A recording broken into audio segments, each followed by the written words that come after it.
बिस्मिल्लाहिर्रहमानिर्रहीम। तमाम देखती आंखों, सुनते कानों और धड़कते दिलों को मुदस्सिर इकबाल का प्यार भरा।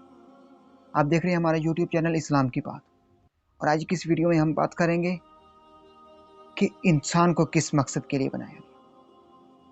अल्लाह पाक ने जब इंसान को बनाने शुरू किया ना, तो फरिश्तों ने कहा कि या अल्लाह, तू इंसान को क्यों बना रहा है। तो अल्लाह पाक ने जवाब दिया कि फरिश्तों, मैं इंसान को अपनी इबादत के लिए पैदा कर रहा हूँ। तो फरिश्तों ने कहा कि ऐ बारी ताला, इंसान को मत पैदा करो। अगर तस्बीहात पढ़नी, इबादत करनी है तो हम फरिश्ते ही काफ़ी हैं तस्बीहात पढ़ने के लिए और अल्लाह पाक की इबादत करने के लिए। और फरिश्तों ने यह भी कहा कि ये इंसान जो है, ये दुनिया में जाकर खून रेजियां करेगा और फसाद करेगा, और हम ऐ बारी ताला तेरी इबादत करेंगे। तो अल्लाह पाक ने फिर इंसान को बनाया। और क्यों बनाया? 17 रमज़ानुल मुबारक जंग बदर का दिन, हजूर के गुलाम जंग बदर में 313 मौजूद है।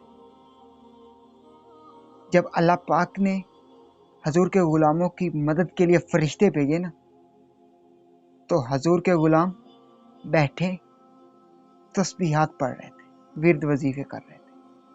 और जो फरिश्ते वो तलवारें लेकर आए, फरिश्ते तलवारें लेकर आए और फरिश्ते कफार की गर्दनें उड़ा रहे हैं, कफार को वासले जहन्नम कर रहे हैं, उनको मार रहे हैं, खून रेजियां कर रहे हैं।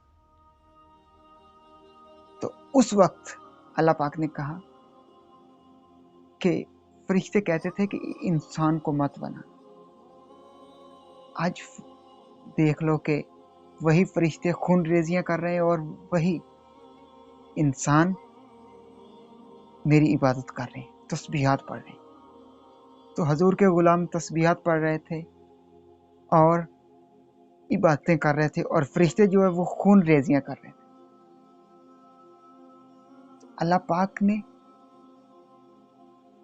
अपनी हिकमत अमली को इस्तेमाल करते हुए इंसान को पैदा किया था। अल्लाह पाक को कुछ नज़र आ रहा था कि ये इंसान इतनी भी खून रेजियां नहीं करेगा, गुनाहगार होगा, लेकिन इस तरह का नहीं होगा जिस तरह का फरिश्ते कह रहे।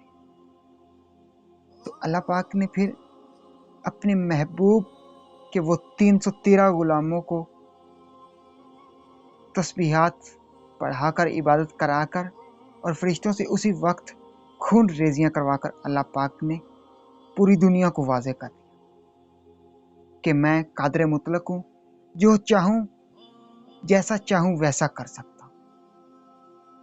अगर आपको आज की वीडियो पसंद आई हो तो वीडियो को लाइक कर दीजिए और चैनल को सब्सक्राइब कर दीजिए। अपने दोस्तों, फैमिली मेम्बर्स के साथ और मुसलमान भाइयों के साथ इस वीडियो को शेयर कर दीजिए। अगर ये सांसों की डोरी सलामत रही तो बहुत ही जल्द तमाम दोस्तों के साथ दोबारा एक नई वीडियो में मुलाकात होगी। तब तक मुदस्सिर इकबाल को दीजिए इजाज़त और अपना बहुत सारा ख्याल रखिए। अल्लाह निगहबान।